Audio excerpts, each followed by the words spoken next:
இந்த சாயங்கால வேளையிலும் தெய்வ பிரசன்னத்தில் இருக்கிற நம்மை கர்த்தர் ஆசீர்வதிக்கும்படி இந்த 3வது நாளிலும் நாம் இணைந்திருக்கிறோம்.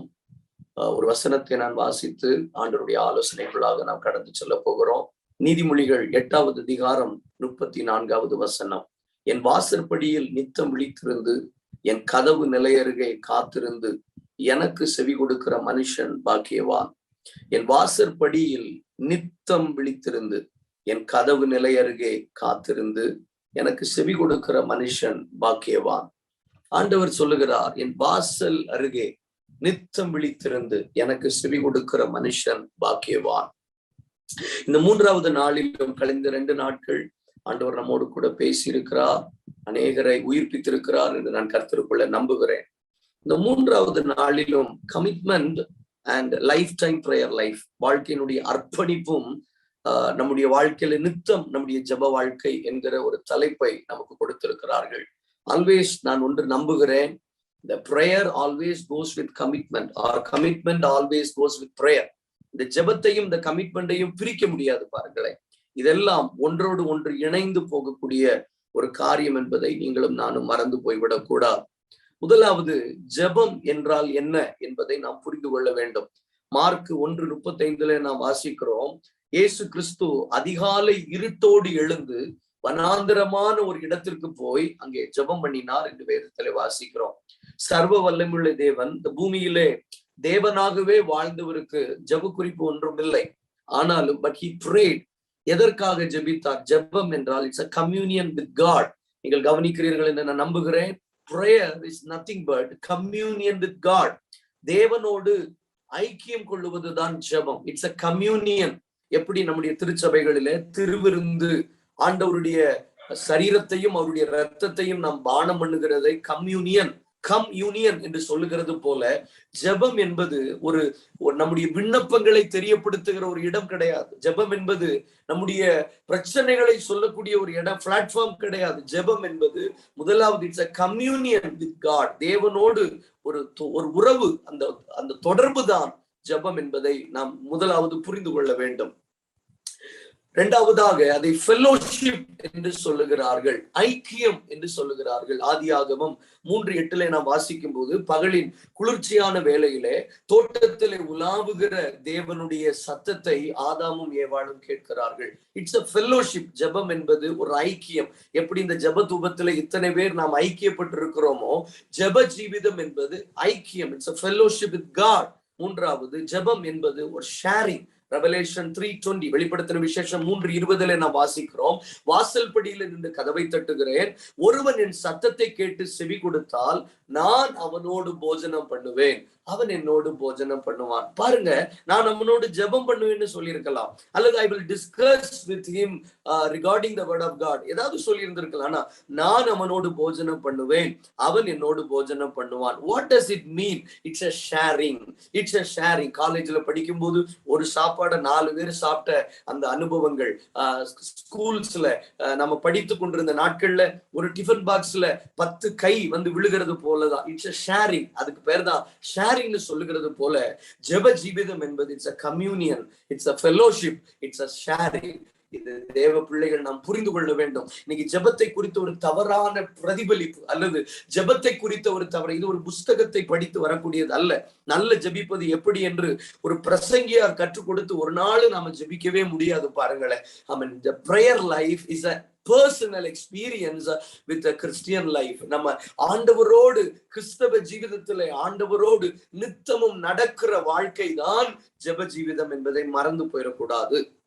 நீங்க இருக்கிற இடங்களில வாயை திறந்து என் கூட சேர்ந்து நீங்க சொல்ல முடிந்தா நீங்க தயவா you can say that with me.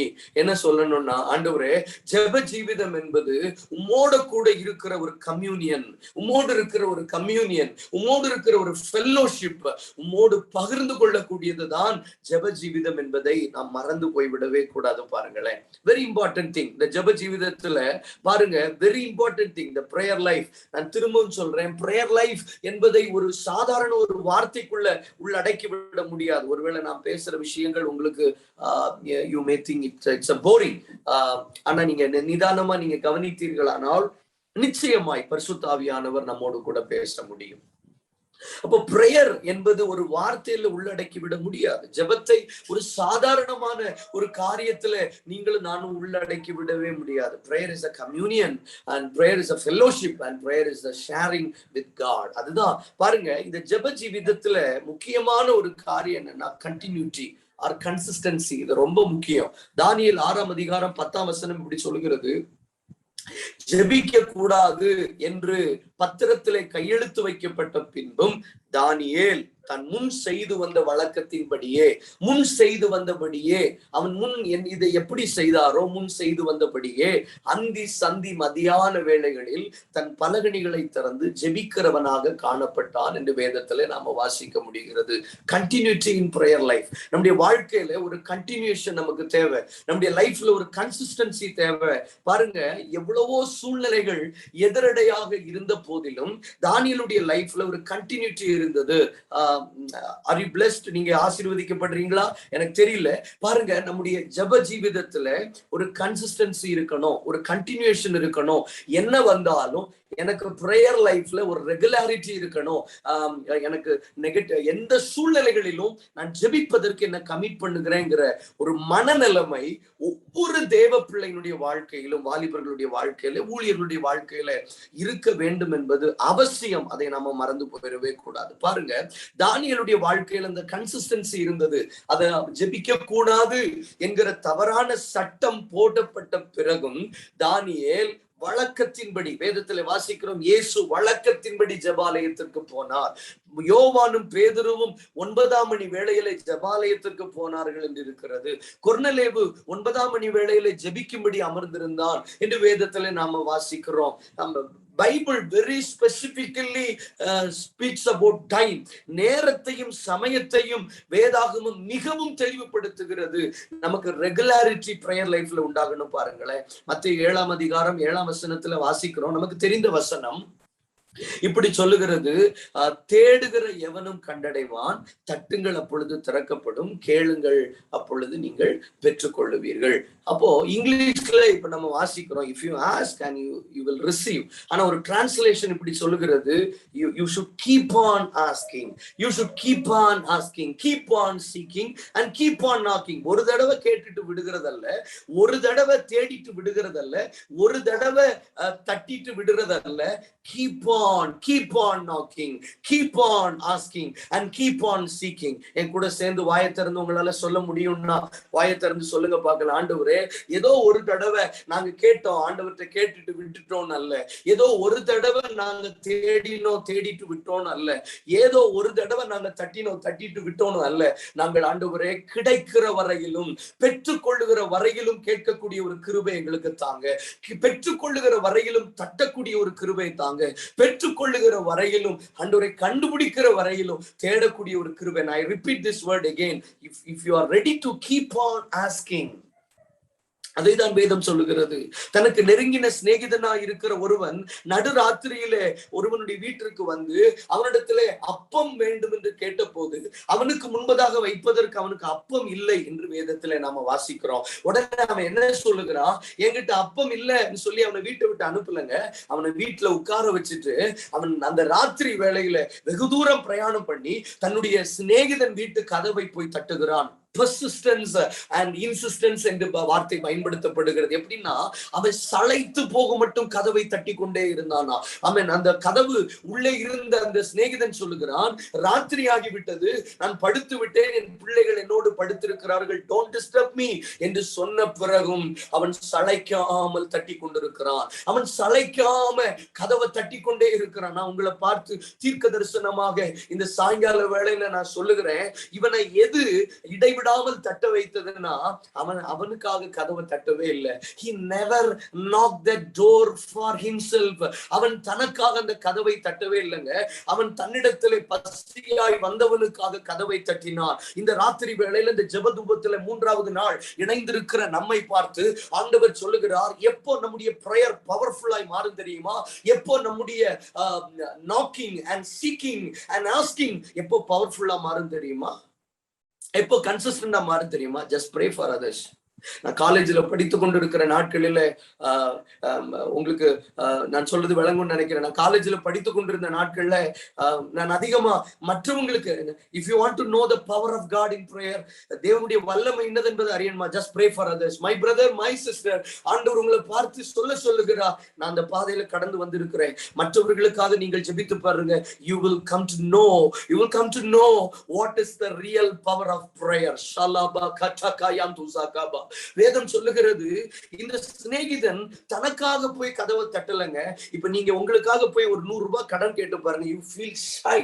நீங்க அதை ஒரு மாதிரி வெக்கமா நினைப்பீங்க. ஆனா வேற ஒருத்தங்க ஹாஸ்பிட்டல் அட்மிட் ஆயிருக்கும் போது 4 ஃப்ரெண்ட்ஸ் கிட்ட, டே ஒரு 100 ரூபாய் குடுடா, ஒரு 500 ரூபாய் குடுடான்னா தைரியமா நம்ம கேட்கிறோம். ஏன்னா I am asking for others, not for me. அப்போ ஒரு போல்ட்னஸ் வருது பாத்தீங்களா? இன்னைக்கு நிறைய நேரங்கள்ல நமக்கு ஏன் ஜெபத்துல ஒரு போல்ட்னஸ் வரல, ஏன் ஒரு கன்சிஸ்டன்சி வரலன்னா, we are praying for ourselves. நமக்காகவே நம்ம ஜெபம் பண்ணிக்கிட்டு இருக்கிறோம். அதனாலதான் we feel guilt so many times in prayer time. சில நேரங்கள்ல நமக்கு ஒரு கில்ட் வருது, ஜெபிக்கிற நேரங்கள்ல ஒரு விதமான சோர்வுகள் வருகிறது. ஏன்னா we are praying for ourselves. நமக்காகவே நாம ஜெபம் பண்ணி கொண்டிருக்கிறோம். இந்த சாயங்கால வேளையில ஆண்டவர் உங்களோடு கூட பேசுவாரானா, நீங்க இந்த ஆவியில நீங்க ஏற்றுக்கொள்ளுங்க. பாருங்களேன், அந்த சிநேகிதன் சளைக்காம போய் தன் சிநேகிதனுடைய கதவை தட்டி கொண்டே இருந்தான். அவனுக்கு நெகட்டிவான பதில் சொன்ன பிறகும் அவன் கதவை தட்டி கொண்டே இருந்தான். ஏன் தெரியுமா? அவன் கேட்டது அவனுக்காக அல்ல.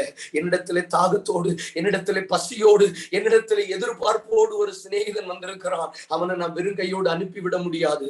அவனுக்கு எதையாகிலும் நான் கொடுத்து அனுப்ப வேண்டும் என்கிற பாரம். என் அன்பு சகோதரா, ஒருவேளை கொடுக்கிறவங்க கொடுக்கலாம், கொடுக்க முடியாதவங்க என்ன சிலர் இருக்கிறீங்க. ஆண்டவரே, எனக்கு நிறைய மிஷினரிகள் எல்லாம் தாங்கணும்னு பாரம் இருக்கு ஆண்டவரே, எனக்கு நிறைய சர்ச் பிளான் பண்ணணும்னு பாரம் இருக்கு ஆண்டவரே, நிறைய ஊழியங்களுக்கு ஹெல்ப் பண்ணணும்னு பர்டன் இருக்கு ஆண்டவரே, but I don't have any finance Lord. என்கிட்ட பணம் இல்ல, என்கிட்ட பொருள் உதவி செய்யறதுக்குரிய சூழ்நிலை இல்ல, நான் ஒரு பெரிய பணக்கார குடும்பத்துல பிறந்து வளர்ந்தவன். டோன்ட் வரி, ஆண்டவர் சொல்லுகிறார், கொடுக்கிறதுக்கு ஒண்ணு இல்லைனாலும் you can able to knock the door of God. தேவனுடைய கதவுகளை தட்டுவதற்கு உனக்கு பலன் உண்டு என்பதை நீங்கள் மறந்து போக வேண்டாம். ஹalleluya, ஹalleluya. நிறைய நேரத்துல நம்ம எங்க நின்று போய் விடுகிறோம் தெரியுமா? என்னால இந்த மிஷனரிக்கு சப்போர்ட் பண்ண முடியாது, let me quiet, நான் அமைதியா இருக்கிறேன், let me quiet, let me keep quiet. இல்ல, ஆண்டவர் சொல்லுகிறார், கொடுக்கிறதுக்கு இல்லைனாலும் தட்டுவதற்கு ஆண்டவர் பலன் தந்திருக்கிறார். அந்த சிநேகிதனுக்கு கொடுப்பதற்கு ஒன்றும் இல்லை. இந்த ஜூம் மீட்டிங்ல சிலரோடு பரிசுத்த ஆவியானவர் பேசுகிறார், dear sister, dear brother, maybe you don't have anything to give to someone. மற்றவங்களுக்கு கொடுக்கிறது உங்கள்கிட்ட ஒண்ணுமே இல்லாம இருக்கலாம், but you are having the spirit of knocking the door of God. தேவனுடைய கதவுகளை தட்டுவதற்கு உங்களுக்கு பலன் இருக்கிறது. வாலிப நாட்களில, நான் ரட்சிக்கப்பட்ட நாட்களில என் கையில பணம் கிடையாது, நான் ரட்சிக்கப்பட்ட ஆரம்ப நாட்களில எனக்கு பிரசங்கம் பண்ண வராது, எனக்கு பாட்டு பாட தெரியாது. ஆனா ஆண்டவர்கிட்ட சொல்லுவேன், எனக்கு கொடுக்கறதுக்கு ஒண்ணும் இல்லை, எனக்கு பாடுறதுக்கு ஒண்ணும் இல்லை ஆண்டவரே, but I can pray Lord, என்னால ஜெபிக்க முடியும் என்று சொல்லி நான் பல ராத்திரி ஆண்டவருடைய கதவை தட்டி இருக்கிறேன். கொடுக்க முடியாவிட்டாலும் தட்டுவதற்கு ஆண்டவர் எனக்கு பலன் தந்திருக்கிறார்.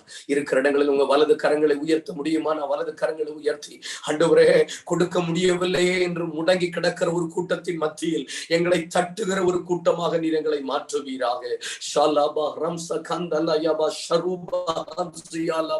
எங்களுக்கு தட்டுவதற்கு ஒரு பலன் தந்திருக்கிறீர். வேதம் அதைத்தான் சொல்கிறது, keep on knocking, keep on knocking brother. உங்களுக்கு அந்த கிருபை ஆண்டவர் தந்திருக்கிறார். ஒருவேளை நீங்க ஒரு சாதாரணமான லைஃப் ஸ்டைல்ல வாழ்ந்து கொண்டிருக்கலாம், ஆனால் ஆண்டவர் உங்களுக்கு ஒரு கிரேஸ் தந்திருக்கிறார் to knock the door of God. Hallelujah. பாருங்க, எப்போ கன்சிஸ்டன்சி நமக்கு வரும் அப்படின்னா, when you are ready to pray for others. மற்றவங்களுக்காக ஜெபிக்கும் போதுதான் உங்களுக்கு அந்த கன்சிஸ்டன்சி வரும், அந்த போல்ட்னஸ் வரும். நிறைய நேரங்கள்ல நாம இதை அறிந்து கொள்றது கிடையாது. பாருங்களேன், do you want the spirit of prayer? உங்களுக்கு ஜெப ஆவி வேணும்னா try to pray for others. ஜெபத்தினுடைய வல்லமையை உணர வேண்டுமானால் நீங்கள் மற்றவர்களுக்காக ஜெபித்து பாருங்கள். அந்த வல்லமையை கர்த்தர் உங்க வாழ்க்கையில் வெளிப்பட பண்ணுவார். பாருங்க, கானானிய ஸ்திரியை குறித்து வேதம் சொல்லுகிறது, அவருடைய பிள்ளைக்கு பிசாசு பிடித்திருந்தது. இயேசுவினிடத்துல வந்து எப்படியாகிலும் தம் பிள்ளைக்கு சுகம் வாங்கிவிட வேண்டும் என்று இயேசுவை பின்பற்றி வருகிறாள். அவர் சந்தித்த 3 நெகட்டிவிட்டிஸை நான் வேகமா சொல்றேன். Matthew chapter 15 verses 23, மத்தேயு 15:23. சீஷர்கள் இயேசுவினிடத்துல சொல்லுகிறார்கள், அவள் ரொம்ப நேரம் நம்மை பின்பற்றி வருகிறாள், அவளை அனுப்பிவிடும். இயேசு என்ன சொன்னார் தெரியுமா? அவர் never bothered. சீஷர்களுடைய ஜெபத்தை கூட அந்த விஷயத்துல அவர் கேட்கல. கவனிங்க, முதல் நெகட்டிவிட்டி, அவள் சந்தித்த முதல் நெகட்டிவிட்டி என்ன தெரியுமா? சீஷர்கள் ஜெபம் பண்ணின பிறகும் அவளுக்கு பதில் கிடைக்கல. ரெண்டாவது நெகட்டிவிட்டி என்ன தெரியுமா? 24வது வசனத்துல இயேசு சொல்றாரு, காணாமற் போன இஸ்ரவேல் வீட்டாரிடத்திலேயே நான் வந்தேன், மற்றபடி அல்லன்னு சொல்றாரு. அப்படின்னா என்ன தெரியுமா? You are not at all in the list அப்படின்னு சொல்றார். நீ லிஸ்ட்லயே கிடையாதுமா, நான் உனக்கு சுகம் தரக்கூடிய லிஸ்ட்லயே நீ இல்ல. பிரதர் கேளுங்க, நீங்க காலேஜ்ல படிக்கிறீங்கன்னு நினைச்சுக்கோங்களேன், நீங்க ஒரு ஆபீஸ்ல வேலை பாக்குறீங்க, உங்க ஆபீஸ்ல லிஸ்ட்லயே உங்க பேர் இல்லைன்னா நீங்க அங்க நிற்க மாட்டீங்க இல்லையா? உங்க உங்க உங்க காலேஜ்ல உங்களுக்கு ஹால் டிக்கெட்டே வரல, உங்களுக்கு ஹால் டிக்கெட்டே ஜெனரேட் ஆகலன்னா நீங்க அங்க நிற்க மாட்டீங்க. why I am wasting my time? என் லிஸ்ட்லயே என் பேர் இல்ல, நான் ஏன் நிற்கணும்னு ஓடி போய் விடுகிறோம். ஆனா இயேசு சொல்லுகிறார், காணாமற் போன இஸ்ரவேல் வீட்டாரிடத்திற்கே அனுப்பப்பட்டேன், மற்றபடி அல்லன்னு சொல்ற. அப்படின்னா என்ன அர்த்தம் தெரியுமா? You are not at all in the list of healing. சுகமளிக்கிற லிஸ்ட்ல நீ இல்ல, உனக்கு அற்புதம் செய்யக்கூடிய லிஸ்ட்ல நீ இல்ல. இரண்டாவது நெகட்டிவிட்டி பாருங்க, இது பயங்கரமான ஒரு நெகட்டிவிட்டி. மூன்றாவது நெகட்டிவிட்டி, இயேசு சொல்றாரு, பிள்ளைகளின் அப்பத்தை நாய்க்குட்டிக்கு போடக்கூடாதுன்னு சொல்றாரு. பாருங்க, இந்த 3 நெகட்டிவ் சிச்சுவேஷன்ஸ் மத்தியிலும் கானானிய ஸ்திரீ தன்னுடைய கன்சிஸ்டன்சியை விடவே இல்லைங்க. என்ன சொன்னா தெரியுமா? மெய்தான் ஆண்டவரே, நாய்க்குட்டிகள் மேஜையில் இருந்து விழுகிற துணிக்கையை தின்னுமே என்று சொன்ன உடனே இமிடியட்லி ஆண்டவருடைய இருதயம் அசைக்கப்பட்டது. அவருடைய கன்சிஸ்டன்சியை பார்த்து சொன்னார், உன் விசுவாசம் உன்னை ரட்சித்தது, நீ போ, உன் பிள்ளை சொஸ்தமானால். ஹல்லேலூயா. இந்த சாயங்கால வேளையில நான் உங்களை பார்த்து சொல்றேன் பிரதர், ஒருவேளை உங்களுக்காக எத்தனையோ ஊழியக்காரங்க ஜெபம் பண்ணிட்டோம், உங்க லைஃப் ப்ராஸ்பர் ஆகாம இருந்திருக்கலாம். எத்தனையோ ப்ராஃபசிஸ் உங்க தலையில கை வச்சு சொல்லி இருந்திருக்கலாம். எத்தனையோ ஊழியக்காரங்க உங்களுக்கு தீர்க்க தரிசனம் சொல்லி இருப்பாங்க, ஆண்டவர் உன்னை இப்படி நடத்துவார் அப்படி நடத்துவார்னு. ஒருவேளை அதெல்லாம் கூட உங்க வாழ்க்கையில நடந்திருக்காம கூட இருக்கலாம். மேபி ரெண்டாவது, உங்களை லிஸ்ட்லயே இல்லாம இருக்கலாம். நான் 2010வது வருஷம் ரட்சிக்கப்பட்டேங்க. ரட்சிக்கப்பட்ட போது என்ன யாராவது நான் ஒரு ட்ரெடிஷனல் கிறிஸ்டியன் ஃபேமிலியில பிறந்து வளர்ந்தவன். கவனிங்களேன், ஒரு ஆர்த்தோடாக்ஸ் கிறிஸ்டியன் ஃபேமிலியில பிறந்து வளர்ந்தவன். என் ஆவிக்குரிய ரீதியில ஊழியக்காரர்கள் நடத்த மாட்டார்களா என்று நான் ஏங்கின நாட்கள் உண்டு. சில ஊழியக்காரங்கிட்ட எல்லாம் நான் போய் வாலண்டியரா என்ன கமிட் பண்ணுவேன், என்ன நடத்துங்க பாஸ்டர்னு. நிறைய பேர் என்ன சொல்லியிருக்கிறாங்க, உனக்கு அழைப்பே இல்லை தம்பி, உன்னை கர்த்தர் தெரிந்து கொள்ளவே இல்லை, you are not at all in the list. Negative situations வந்த போதிலும் கூட நான் சோர்ந்து போகவே இல்லை. மூன்றாவது, அவமானங்கள் நிந்தைகள் அவளுக்கு வந்தது. ஆனா எல்லா சூழ்நிலையிலும் even though she faced so many negativities, ஆனால் அவ கன்சிஸ்டன்சி அவ விடவே இல்லைங்க. இதை கேட்டுக்கொண்டிருக்கிற வாலிபனே, வாலிப சகோதரி, ஆவிக்குரிய வாழ்க்கையில வளர்ந்து முன்னேறி ஆண்டவருக்காக சாதிப்பது சாதாரணமான காரியம் கிடையாது. ஒருவேளை உங்களுக்காக நிறைய பேர் ஜெபம் பண்ணியிருக்கலாம், உங்களுக்காக நிறைய பரிசுத்தவான்கள் சீசர்களை போல இயேசு கிட்ட ஜெபம் பண்ணியும் உங்களுக்கு அற்புதம் நடக்காம இருக்கலாம். ஒருவேளை நீங்க லிஸ்ட்ல என் லிஸ்ட் பண்ணாம இருக்கலாம். இதுவரையிலும் உங்களுக்கு குடும்பத்துல ஒரு லிஸ்ட்ல உங்களை கன்சிடரே பண்ணாம இருக்கலாம். அநேகர் உங்களை அவமானப்படுத்தலாம், நாய்க்குட்டிகளுக்கு ஒப்பாக உங்களை பார்க்கலாம். But don't lose your consistency. உங்க பிரேயர் லைஃப்ல இருக்கிற கன்சிஸ்டன்சியை விடாதீங்க. உங்க பிரேயர் லைஃப்ல இருக்கிற கன்சிஸ்டன்சியை நீங்க விடாமல் இருந்தால் நிச்சயமாய் கர்த்தருடைய ஆவியானவர் சொல்லுகிறார், கர்த்தர் எல்லாவற்றிற்கும் மேலாக உங்கள் தலையை உயர்த்தக்கூடிய ஒரு நாட்கள் வரும். கைகளை உயர்த்தி ஆண்டவருக்கு ஸ்தோத்திரம் பண்ணுங்களேன். ஹல்லேலூயா.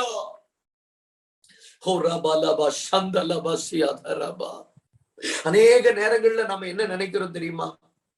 நல்ல சூழ்நிலைகள் இருந்தா நான் கன்சிஸ்டண்டா இருப்பேன். இல்லைங்க, நல்ல சூழ்நிலை இல்லைனாலும் நான் கீப் ஆன். நான் கன்சிஸ்டன்சியா இருக்கிறதுக்கு 2 காரியங்கள் ஆண்டவர் நமக்கு கற்றுக் கொடுக்கிறார். ஒன்று, pray for others. Secondly, negative சிச்சுவேஷன்ஸ்லயும் நீங்க சஸ்டெயின் பண்ணி நீங்க நின்றீங்கன்னா கர்த்தர் உங்க லைஃப்ல ஒரு பெரிய சேஞ்சஸ நிச்சயமாக கட்டளையிடுவார், எந்த சந்தேகமும் இல்லை. நல்லா கவனிக்கணும். அப்புறம் இந்த பிரேயரை குறித்து நாம கண்டினியூஸா பேசிட்டு சில விஷயங்களை குறித்து நாம தியானித்து நான் உங்களோடு கூட இணைந்து ஜெபிக்க விரும்புகிறேன். நீங்க கவனிக்கிறீங்கன்னா நீங்க ரெஸ்பாண்ட் பண்ணலாம். கர்த்தர் உங்களை ஆசீர்வதிப்பார். நிறைய நேரங்கள்ல நாம செய்யக்கூடிய தவறு என்னன்னா, கன்சிஸ்டண்டா நம்ம இருக்கிறது இல்லை. கன்சிஸ்டன்சி நமக்குள்ள தேவை. வேதம் சொல்லுகிறது, பேதுருவை பார்த்து ஆண்டவர் திபேரியா கடற்கரையில பேதுருவை சந்தித்து கேட்கிறார்.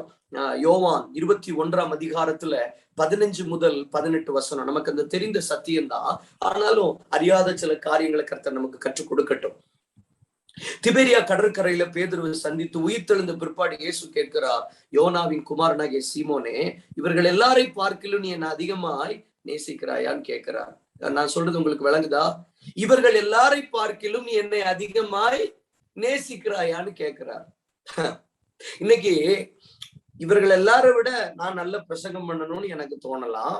இவர்கள் எல்லாரை விட நல்ல ட்ரெஸ் கோட் எனக்கு இருக்கணும்னு நான் தோணலாம், இவர்கள் எல்லாரை விட ஒரு நல்ல வாட்ச் கட்டணும்னு எனக்கு தோணலாம், இவர்களை விட நான் நல்லா படிக்கணும், இவர்களை விட நல்ல வீடு கட்டணும், நல்ல திருமண வாழ்க்கை, நல்ல ஃபேமிலி லைஃப் எனக்கு இருக்கணும்னு we are living in the competitive world. நம்ம ஒரு போட்டி நிறைந்த உலகத்துல வாழ்றோம். அவனை விட நான் நல்லா பாடணும், அவனை விட நல்ல பிரசங்கம் பண்ணணும், அவங்கள விட இப்படி செய்யணும். ஆனா ஆண்டவர் சொல்றாரு, உங்களுக்கு காம்படிஷன் வீடு கட்டுறதுலயோ பிரசங்கம் பண்றதுலயோ இல்ல, காம்படிஷன் ஆண்டவரை நேசிக்கிறது இல்ல. இந்த ராத்திரி நான் தீர்க்க தரிசனமா சொல்லுகிறேன், ஆண்டவருக்கு தேவை எந்த தலைமுறை தெரியுமா? அவர்களை விட நான் நல்ல பிரசங்கம் பண்ணணும், அந்த சிஸ்டரை விட நான் நல்ல பாடிட்டேன்னு யாராவது சொல்லணும் அல்ல, அவங்கள விட நான் இயேசு அதிகமா நேசிக்கிறேன். I want to love God more than others.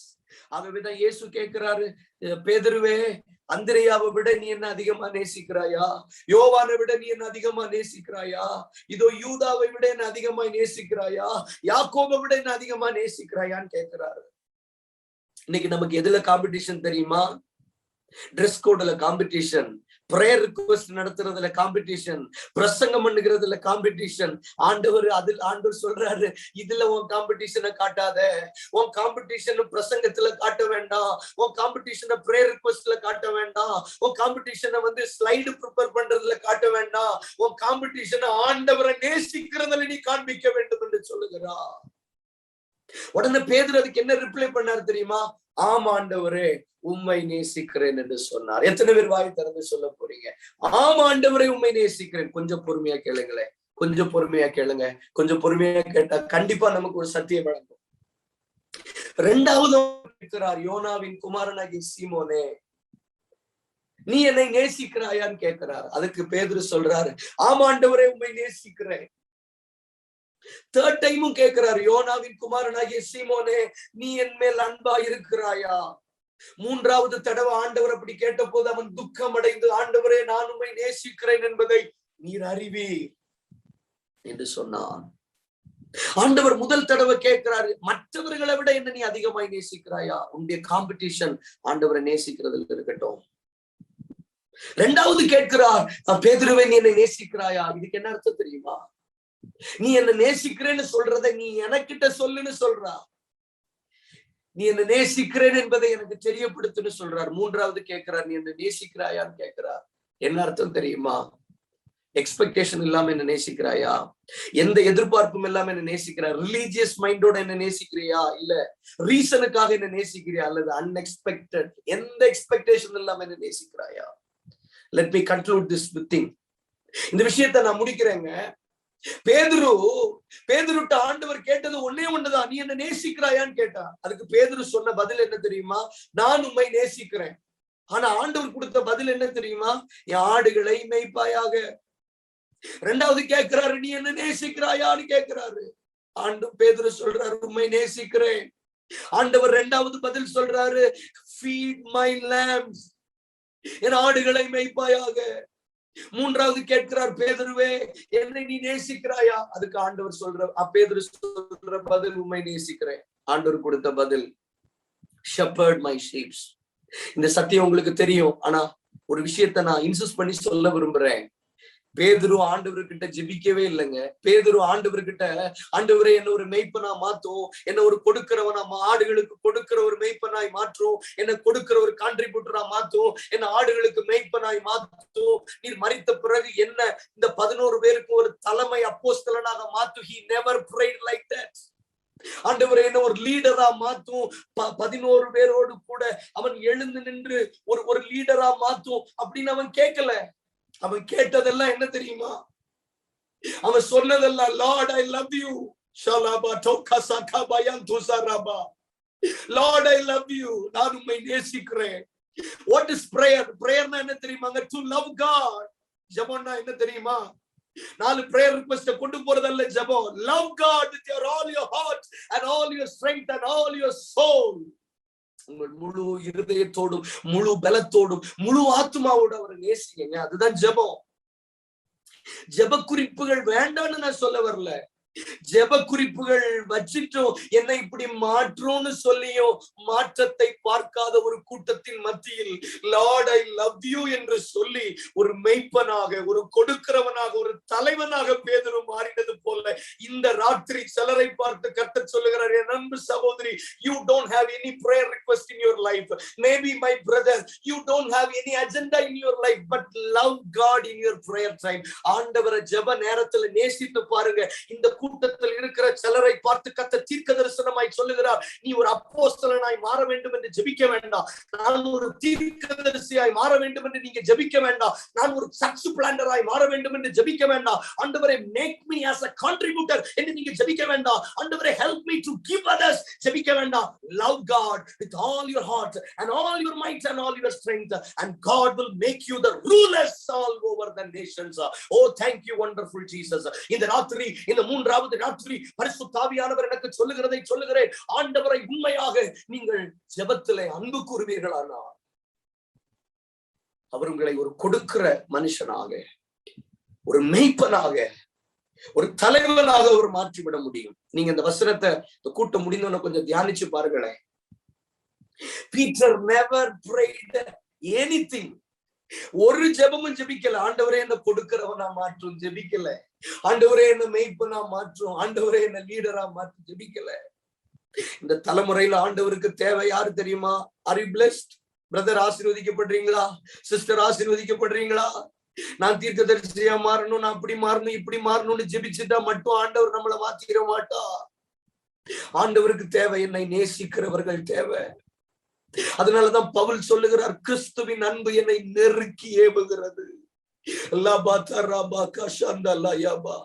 கிறிஸ்துவின் அன்பு என்னை நெருக்கி ஏவுகிறது.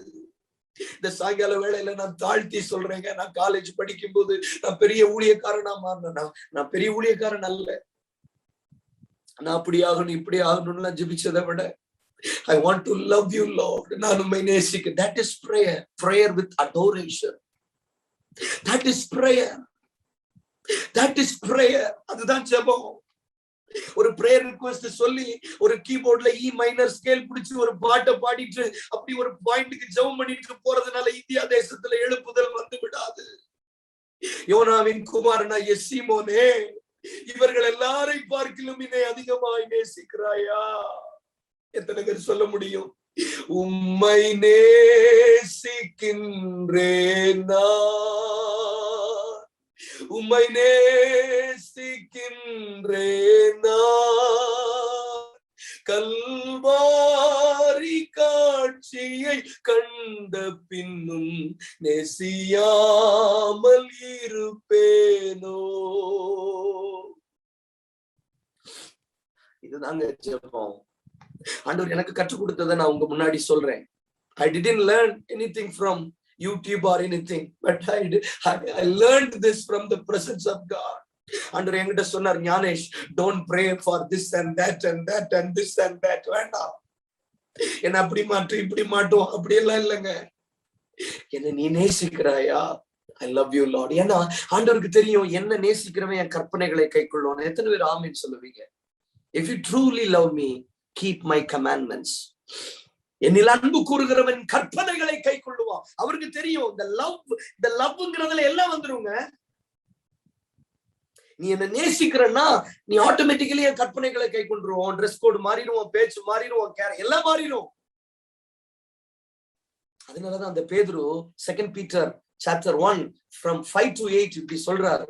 ஆகையால் சகோதரரே, இப்படி இருக்கிறபடினால நீங்க மிகுந்த ஜாக்கிரதை உள்ளவர்களா இருந்து, லிசன் டு திஸ், விசுவாசத்தோட தைரியத்தையும், தைரியத்தோட ஞானத்தையும், ஞானத்தோட இச்சையடக்கத்தையும், இச்சையடக்கத்தோட பொறுமையும், பொறுமையோட தேவபக்தியையும், தேவபக்தியோட சகோதர சிநேகத்தையும், சகோதர சிநேகத்தோட அன்பையும் கூட்டி வழங்குங்கள். add love all with this.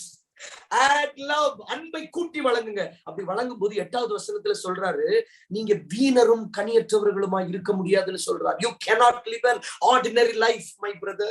You cannot live an ordinary life that others living like that. You cannot live like that. நீங்கள் வீணரும் கனியற்றவர்களுமா உங்களுக்கு இருக்க ஒட்டாது. You cannot live an idle and unfruitful life.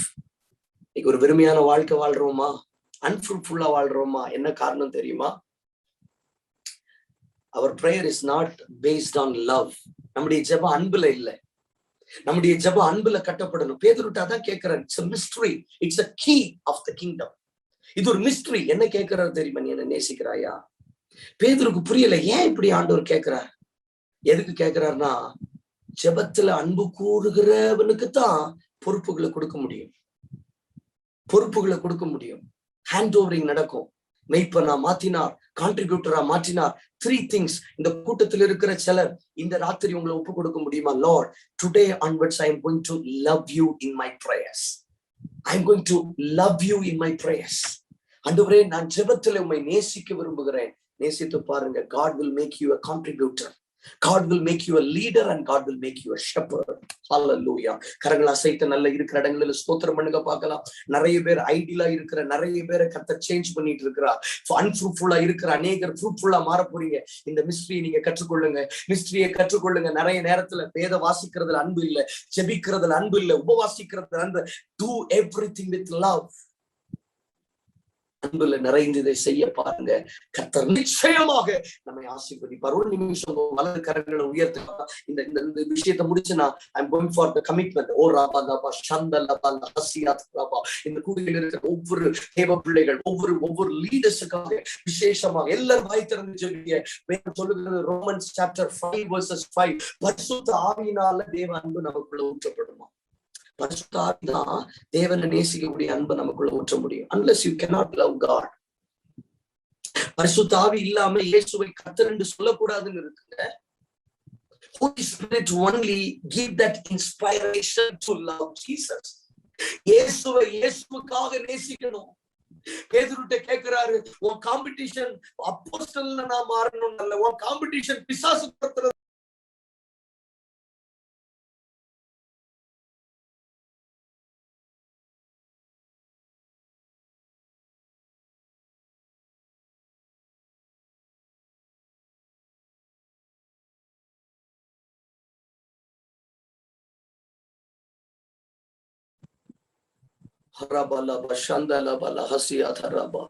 உன் காம்படிஷன் என்ன நேசிக்கிறதுல இருக்கட்டும், உன் காம்படிஷன் என்ன நேசிக்கிறதுல இருக்கட்டும்னு சொல்றா.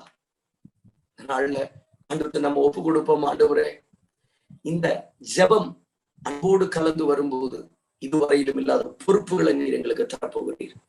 இதுவரையிலும் இல்லாத பொறுப்புகளை நீர் எங்களுக்கு தரப்போகிறீர். எல்லாரும் இருக்கிற இடங்கள்ல உங்க வாய்களை திறந்த ஆண்டவரை சொல்லுங்க பார்க்கலாம். அது மாத்திரமல்ல, இந்த பிரேயர் லைஃப்ல ஒரு பெரிய ரிசல்ட் நாம பெற்றுக்கொள்ள வேண்டுமானால் we need to love God. தேவனை நாம நேசிக்கணும், அவருக்காக அவரை நேசிக்கணும். எந்த எக்ஸ்பெக்டேஷனும் இல்லாம, எந்த எதிர்பார்ப்பும் இல்லாம, எந்த காரியம் இல்லாம நான் அவரை நேசிக்க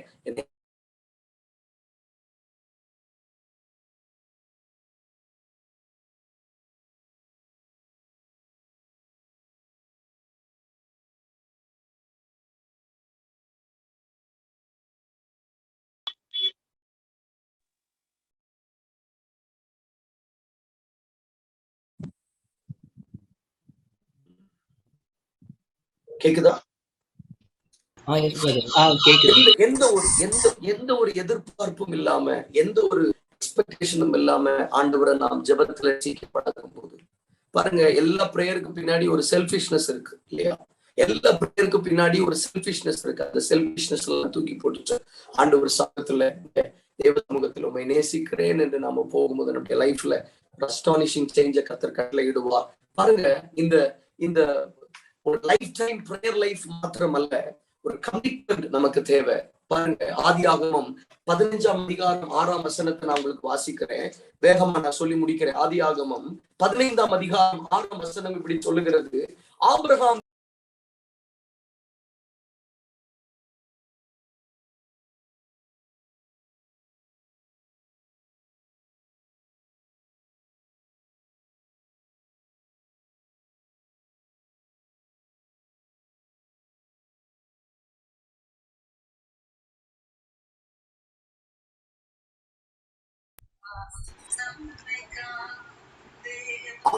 தேவனை விசுவாசித்தார், அது அவனுக்கு நீதியாக எண்ணப்பட்டது என்று வேதத்திலே வாசிக்கிறோம். Sorry for the inconvenience, network problem நினைக்கிறேன். ஆபிரகாம் தேவனை விசுவாசித்தான், அது அவனுக்கு நீதியாக எண்ணப்பட்டது. சில நேரங்கள்ல பாருங்க, நான் விசுவாசிச்சுட்டா எல்லாம் கிடைச்சிரும் அப்படின்னு சொல்லி இன்னைக்கு நிறைய பேர் நினைச்சிட்டு இருக்கிறாங்க. ஆபிரகாம் தேவனை விசுவாசித்தார், அது அவருக்கு நீதியாக எண்ணப்பட்டது. ஆனா அடுத்த வசனம் பாருங்க, நீ ஆதியாகமம் 15ஆம் அதிகாரம் 7ஆம் வசனத்துல, பின்னும் அவர் அவனை நோக்கி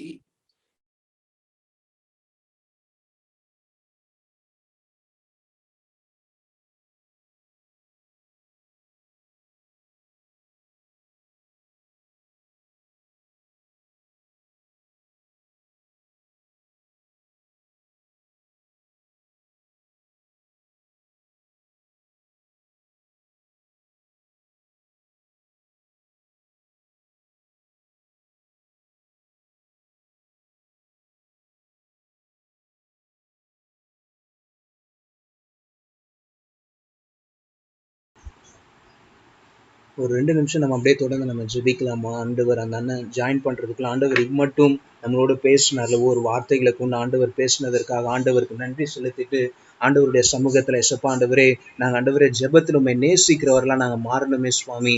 ஆண்டவரே, அதற்கு ஆண்டவரே நாங்க எங்களை அர்ப்பணிக்கிறோம் சொல்லி அப்படியே தொடர்ந்து கேட்கலாம். தேங்க்யூ. தேங்க்யூ.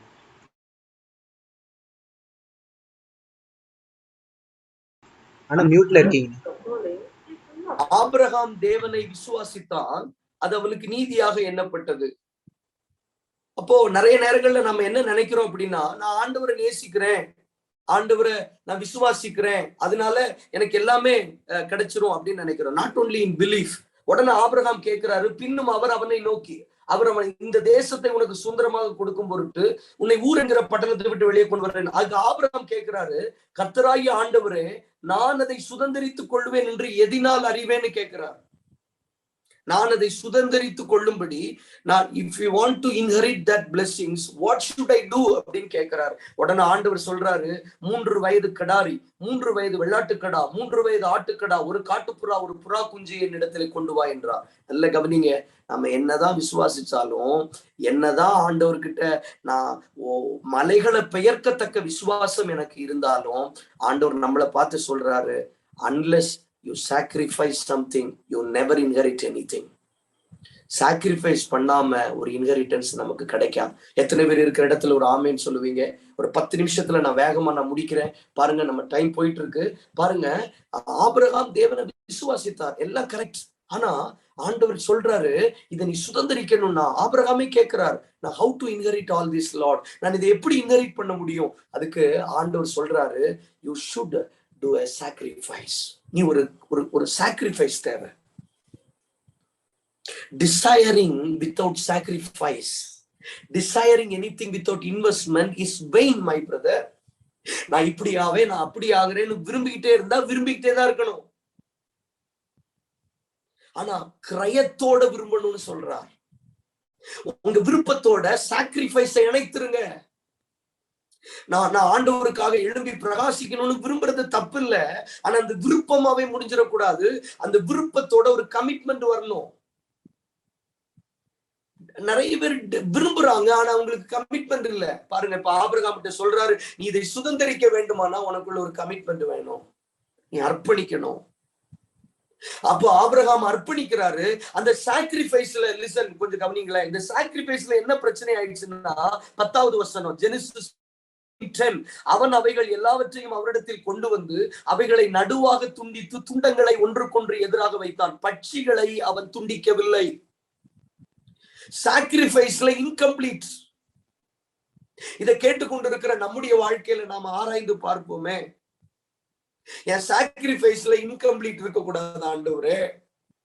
என் சாக்ரிஃபைஸ்ல ஒரு இந்த பட்சிகளை துண்டிக்கலாம, பறவைகளை என்ன செய்யல, சாக்ரிஃபைஸ் பண்ணல. இதை கேட்டுக்கொண்டிருக்கிற நாம எல்லாரும் ஏதோ விதத்துல நம்மளை அர்ப்பணிச்சிருக்கிறோங்க. ஆனா நம்ம சாக்ரிஃபைஸ் ஒரு கம்ப்ளீஷனுக்குள்ள வரணும். நம்ம சாக்ரிஃபைஸ் ஒரு கம்ப்ளீஷனுக்குள்ள வரணும். நிறைய நேரங்கள்ல நம்முடைய சாக்ரிஃபைஸ்ல ஒரு கம்ப்ளீஷன் இல்லாததுனாலதான் என்ன நடக்குதுன்னா, 5 காரியங்கள், 5 டிராபேக்ஸ்.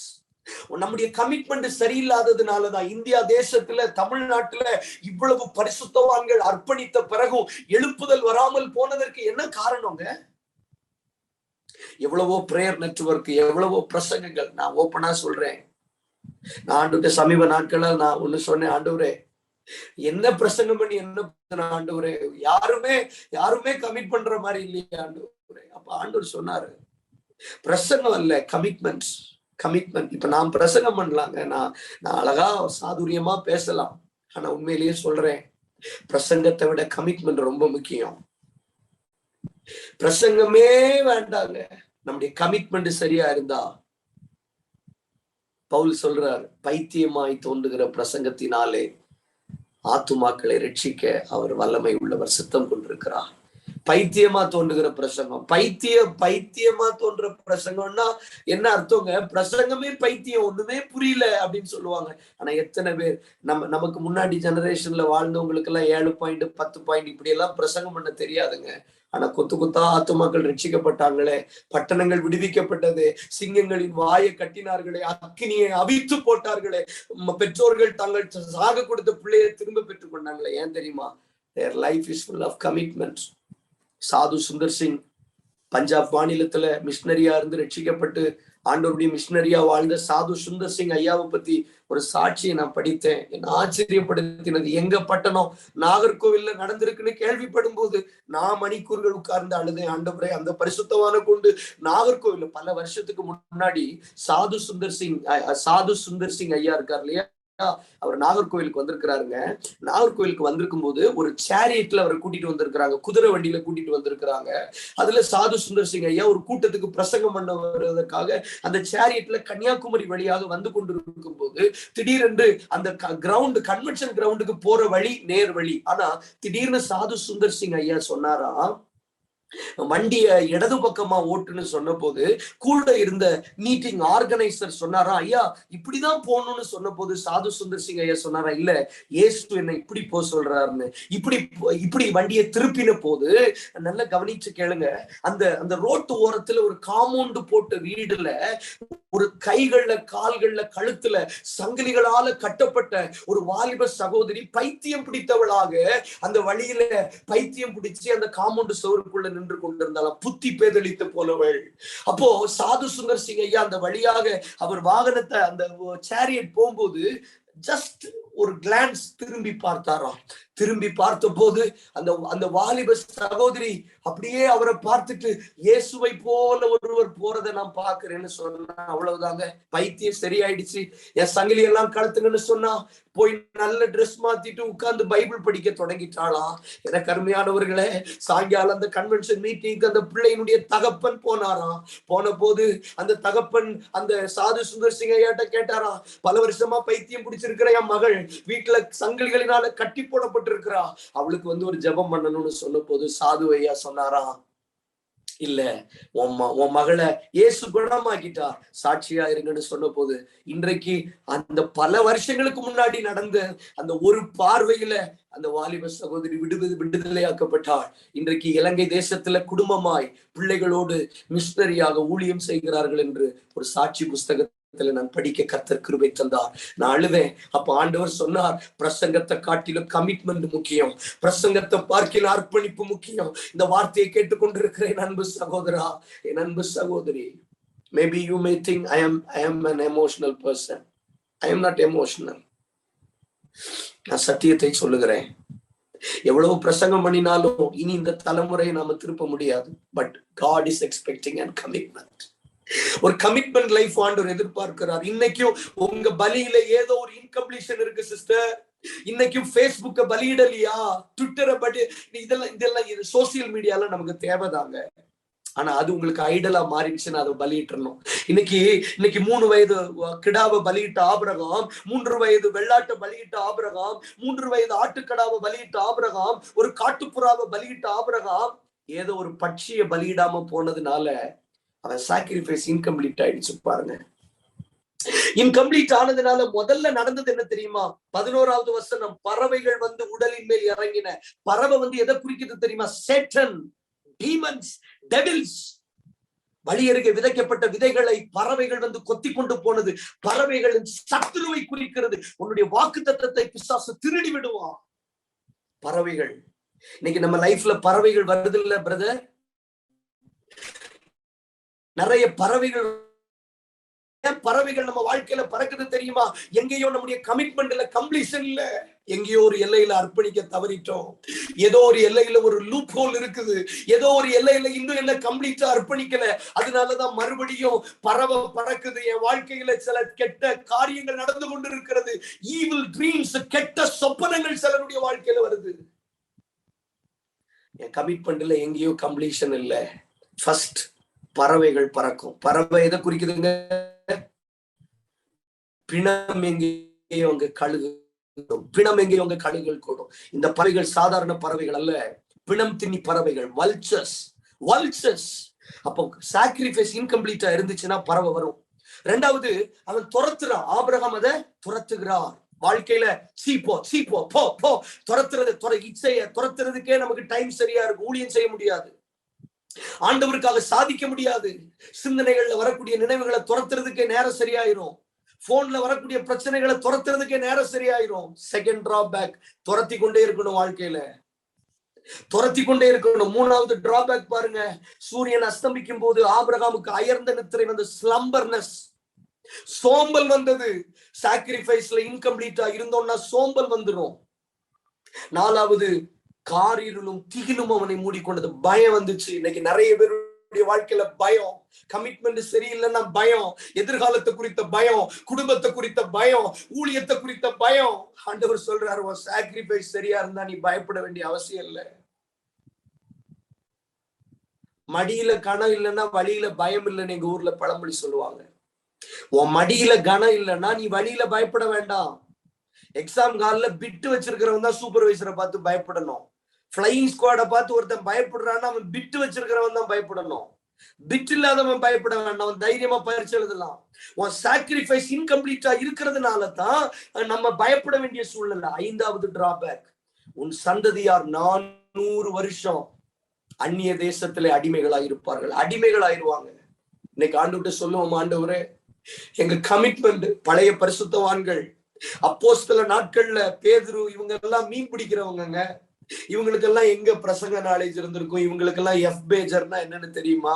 ஜி மேஜர்னா என்னன்னு தெரியுமா? ஒண்ணுமே தெரியாதுங்க.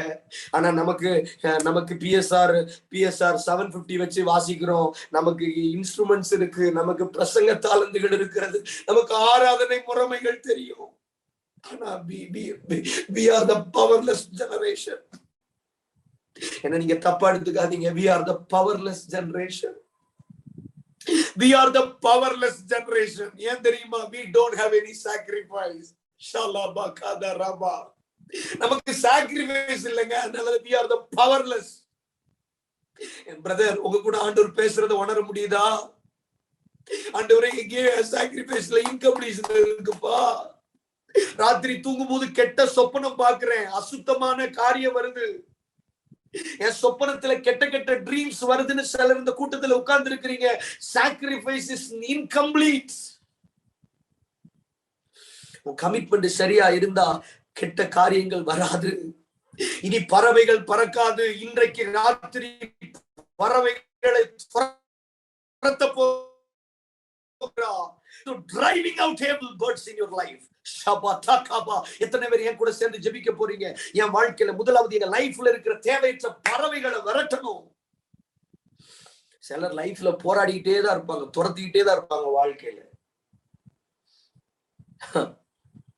பெர்மனண்டா ஒரு போன் நம்பரே இருக்காது சிலருக்கு. பாத்திருக்கீங்களா? போன வாரம் தான் ஒரு நம்பர் வச்சிருப்பாங்க, அந்த நம்பர் இப்ப பார்த்தா சுவிட்ச் ஆஃப் இருக்கும், நாட் ரீச்சபிள். ஏன்னு கேட்டா அது புது நம்பர் மாத்திட்டேன். ஏன்னு கேட்டா அது சின்ன சின்ன பிரச்சனை, தேவையில்லாத மெசேஜ் வருது. ஏன் உங்களுக்கு மட்டும் வருது? உலகத்துல மனுஷங்களே இல்லையா?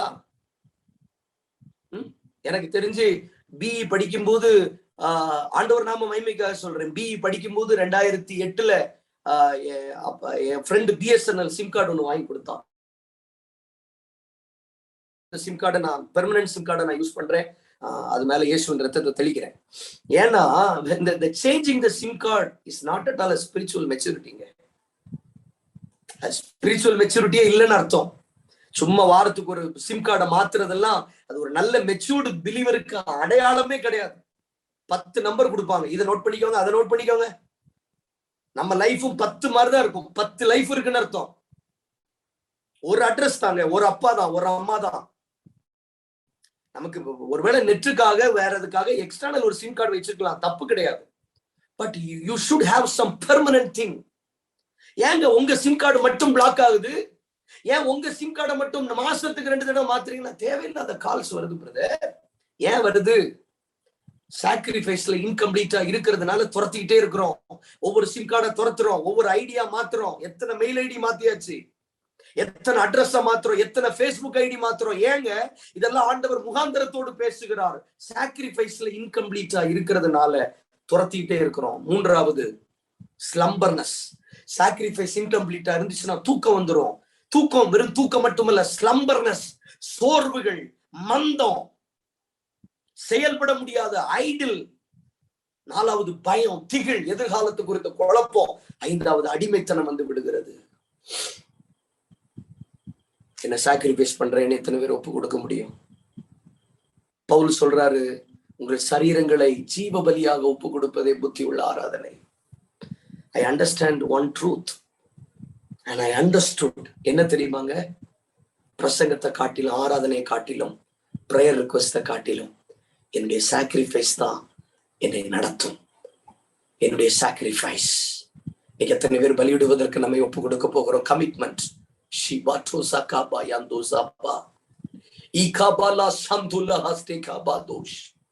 கரங்களை உயர்த்த முடியுமா? கைகளை உயர்த்தி இருக்கிற இடங்களில கைகளை உயர்த்தும். Are you blessed sister? கர்த்தர் பேசுறாரா? பிரதர் கர்த்தர் உங்களோடு பேசுறாரா? கொஞ்சம் கைகளை உயர்த்துங்க பார்க்கலாம் ப்ளீஸ். கைகளை உயர்த்துங்க பார்க்கலாம். ஷாலாபா ஹம்சியாலாபா. உம்மை நாங்கள் ஸ்தோத்திரிக்கிறோம் ஆண்டவரே. கைகளை உயர்த்தி எல்லாரும் ஜெபம் பார்க்கலாம். அனுதினமும் உம்மில் நான் வளர்ந்திடவே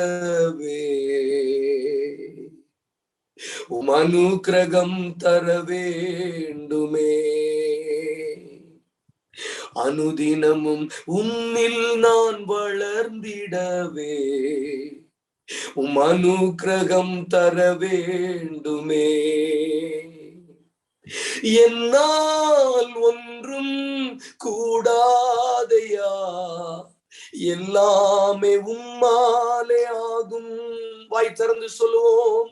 என்னால் ஒன்றும் கூடாதையா, எல்லாமே உம்மாலே ஆகும். அனுதினமும் உம்மில் நான் வளர்ந்திடவே உம் அனுக்கிரகம் தர வேண்டுமே. என் ஞானம், கல்வி, செல்வங்கள் எல்லாம் ஒன்றுமில்லை குப்பை என்று எண்ணுகிறேன். என் நீதி நியாயம் அழுக்கான கந்தை என்றே உணர்ந்தேன் என் இயேசுவே. அனுதினமும் உம்மில் நான் வளர்ந்திடவே உம் அனுக்கிரகம் தர வேண்டுமே. சாயங்கால வேளையில பிதாவே, ஒரு ஸ்திரமான ஜெப வாழ்க்கை, ஒரு ஸ்திரமான அர்ப்பணிப்பு எங்கள் தேசத்தை அசைத்து விடும் என்பதை எங்களுக்கு கற்றுக் கொடுத்தீர். ஜெபம் என்றால் கம்யூனியன், ஃபெல்லோஷிப் அண்ட் ஷேரிங். எங்களோடு கூட பேசினீர். உம்மோடு ஐக்கியம் கொள்ளுவது, உம்மோடு பழகுவது, உம்மோடு பகிர்ந்து கொள்வதுதான் ஜெபம். எந்த சூழ்நிலையிலும் நாங்கள் விடாப்பிடியாக மற்றவர்களுக்காக நாங்கள் ஜெபிக்க ஆரம்பித்து விட்டால் எங்க ஜெப வாழ்க்கையில ஒரு கன்சிஸ்டன்சி வந்துவிடும் என்று எங்களோடு பேசி இருக்கிறேன். கொடுப்பதற்கு ஒன்றுமில்லையே என்று தவித்து புலம்பி நிற்கிறவர்களுக்கு உனக்கு தட்டுவதற்கு பலன் உண்டு. Keep on asking, keep on seeking, keep on knocking என்று எங்களோடு பேசி இருக்கிறீர் ஆண்டவரே. இதுவரையிலும் திறக்கப்படாத கதவுகளை திறப்பதற்காக ஒரு போல்ட்னஸ் எங்களுக்குள்ள வரட்டும் ஆண்டவரே. நிறைய பேர் கேட்பாங்க, தம்பி எப்படி இப்படி நீங்க போல்டா பேசுறீங்க? நான் சொல்லுவேன், நான் எனக்காக பேசலங்க. தம்பி நீங்க எப்படி இவ்வளவு தைரியமா பேசுறீங்க? நான் சொல்லுவேன், அண்ணே அக்கா, நான் எனக்காக பேசல, நான் ஆண்டவருக்காக பேசுறேன். நான் எனக்காக உங்ககிட்ட வரல. தாகத்தோடு பசியோடு என்னிடத்துல ஒரு சிநேகிதன் வந்திருக்கிறான். அவனுக்கு கொடுப்பதற்கு என்னிடத்துல ஒன்றும் இல்லை. நான் அவனுக்காக கதவை தட்டுறேன். எத்தனை பேர் ஏன் கூட சேர்ந்து ஒரு 2 நிமிஷத்துல நான் முடிச்சிடுறேன். வாய் திறந்து சொல்லுங்களேன், ஆண்டவரே இனிமேல் இந்த ஜெப தூபத்துல நாங்க மற்றவர்களுக்காக கதவை தட்ட தொடங்கும் போது we are going to experience the God's power. கர்த்தருடைய வல்லமையை அனுபவிக்க போகிறோம். கர்த்தருடைய மகிமையை நாங்கள் உணர போகிறோம்.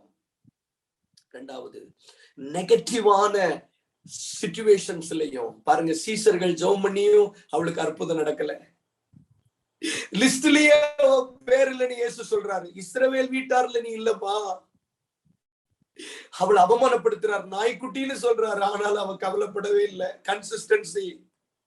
ஊழியன்னா சும்மா இல்ல, பைபிள் தூக்குறது சும்மா கிடையாது. அவமானம், நிந்தை, வேதனை, புறக்கணிப்பு, ஹேட்ரட், ஹங்கர், தர்ஸ்டி, நேக்கட்னஸ், இதெல்லாம் வந்தாலும் ஆண்டவரே நாங்க கன்சிஸ்டன்சியா இருப்போம் ஆண்டவரே. கேட்கிறாரு யோனாவி குமார், நான் சீமோனே, நீ என்ன நேசிக்கிறாயான்னு கேட்கிறார். இன்னைக்கு இதை கேட்டுக்கொண்டிருக்கிற சகோதர சகோதரி கேட்கிறாரு, நீ மணிக்கூறுகள் பிரேயர் ரிக்வெஸ்ட் ப்ரிப்பேர் பண்ணி ஜெபிக்கிறதெல்லாம் நல்லது. முதலாவது, மற்றவர்களை விட நீ என்ன நேசிக்கிறாயா? இன்னைக்கு ஊழியத்துல எவ்வளவு காம்படிஷன் தெரியுமா? பிரசங்கம் பண்றதுல எத்தனை காம்படிஷன் தெரியுமா? வர்ஷிப்ல எவ்வளவு காம்படிஷன் தெரியுமா?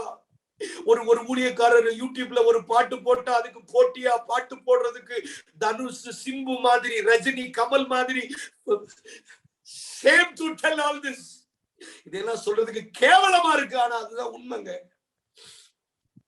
ரஜினி படம் இறங்கிடுச்சுன்னா கமல் படம் இறங்குது, சிலம்பரசன் படம் இறங்கிடுச்சுன்னா தனுஷ் படம் இறங்குது. இல்ல காம்படிஷன். இன்னைக்கு கிறிஸ்தவ வாழ்க்கையும் we are living in the competitive world.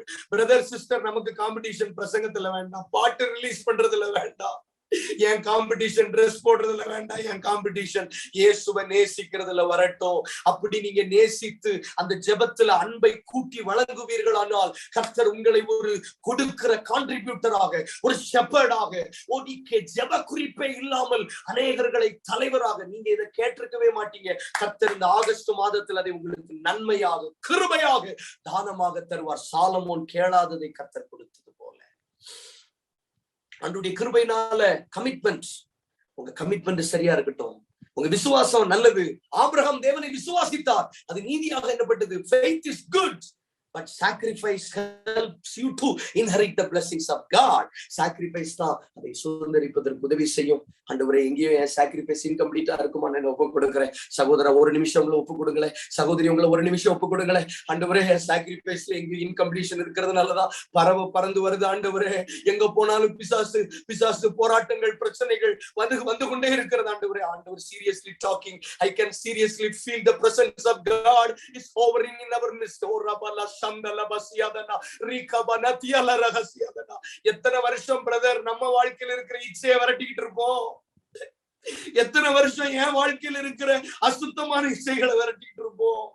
எத்தனை வருஷம் ஓ எல்லையில் இருக்கிற பறவையை துரத்திக்கிட்டே இருப்பீங்க? எத்தனை வருஷம் நீ பயத்தோடும் திகிலோடு ஆபிரகாமை போல வாழுவீங்க? எத்தனை வருஷம் அயர்ந்த நித்திரையாகி ஸ்லம்பர்னஸ், உன் தூக்கத்தை விட்டு எழுந்திரு என்று கர்த்தர் சொல்லுகிறார். Awake, arise and shine, that says the Spirit of the living God. எழும்புங்க, arise and shine. Your light has come. உங்க ஒளி வந்தது, உங்க ஒளி வருகிறது. ஓ ஹalleluya. நன்மையான எந்த ஈவும் பூரணமான எந்த நன்மையும் ஓ பரத்திலிருந்து ஜோதிகளின் பிதாவினிடத்திலிருந்து இறங்கி வருகிறது. ஓ it's coming down. It's coming down from the Father of lights, not lights, from the Father of lights. அநேகர் மேல வெளிச்சம் ஊற்றப்படுகிறது, அநேகருடைய இருள் வெளிச்சமாகிறது இயேசுவின் நாமத்தில். Father, right now in the name of Jesus, இவர்களை பிடித்திருக்கிற இருள்கள் விலகட்டும். சென்னை பட்டணத்தை பிடித்திருக்கிற இருள் விலகி இயேசுவின் நாமத்தில். உங்கள் வெளிச்சம் புறஜாதிகள் மேல பிரகாசிக்கட்டும்னு சொன்னீங்களே ஆண்டவரே, எங்க வெளிச்சம் புறஜாதிகள் மேல பிரகாசித்து பரலோகத்தில் இருக்கிற உண்மை அவர்கள் மகிமைப்படுத்த எங்க கமிட்மெண்ட் அர்ப்பணிக்கிறோம். எங்க கமிட்மெண்ட் இன்கம்ப்ளீட்டா இருந்தா பறவைகள் வரும், நாங்க துரத்திக்கிட்டே இருக்கணும், நாங்க நித்திரை அடைந்துருவோம், நாங்க பயத்தோடு வாழுவோம், அடிமைகளாயிருவோம்னு எங்களுக்கு பேசினீர் ஆண்டவரே. எங்க பலி பூரணமா இருக்கட்டும். எங்களுக்காக பலியான இயேசுவின் நாமத்தினால, எங்களுக்காக பலியான இயேசுவின் நாமத்தில் இந்த ராத்திரி வேளையில் அநேகருடைய பலியை, நோவாவுடைய பலியை போல சுகந்த வாசனையாக ஏற்றுக்கொண்டு கர்த்தர் சொல்லணும், இனி தேசத்தை நான் அழிக்க மாட்டேன், இனி தேசத்தை அழிக்க மாட்டேன், இனி தேசத்தை அழிக்க மாட்டேன், இனி சென்னை பட்டணம் அழிக்க மாட்டேன், இனி கிராமங்கள் அழிக்க மாட்டேன், இனி அழிக்க மாட்டேன்னு தன் இருதயத்துல சொல்லி கொண்டது போல என் சாக்ரிஃபைஸ் சரியா இருந்தா, என் பிரசங்கம் அல்ல, என் ஆராதனை அல்ல, என் ஜெபம் அல்ல, என் சாக்ரிஃபைஸ், என் கமிட்மெண்ட் சரியா இருந்தால் கர்த்தர் நம்மோடு ஒரு உடன்படிக்கை பண்ணுவார். பிதாவே, உங்களுடைய பிள்ளைகளை ஆசீர்வதிங்க. உங்க இருதயத்தில் இருக்கிற பாரத்தை எங்களோடு பேசுங்க. ஒவ்வொரு பிள்ளைகளையும் நீர் தொட்டதற்காய் நன்றி. Father of lights is intervening in every. அற்புதம் செய்ய நாம மாத்திரம் மகிமைப்படட்டும். இயேசுவின் நாமத்தில் ஜெபிக்கிறேன் நல்ல பிதாவே. ஆமென். Thank you.